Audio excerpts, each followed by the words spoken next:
যে ব্যক্তি আমার নবীকে গালি দিবে, শরীয়তের ফয়সালা হলো তাকে হত্যা করতে হবে।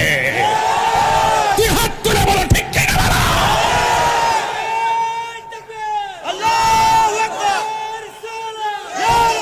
শোনেন, মান সাব্বা আসহাবি, রাসূল বলছেন যে ব্যক্তি আমার সাহাবীকে গালি দিবে, ফাদরিবুহু, তাকে বাড়ি লাগাও।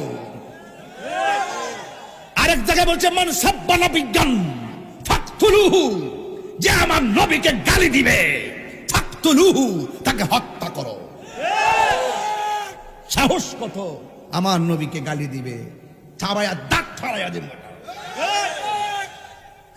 তুমি ওসি হও, ডিসি হও, এসপি হও, প্রধানমন্ত্রী হও, উপদেষ্টা হও, প্রেসিডেন্ট হও, বড় টাকাওয়ালা হও, পয়সাওয়ালা হও, তুমি যত কোটিপতি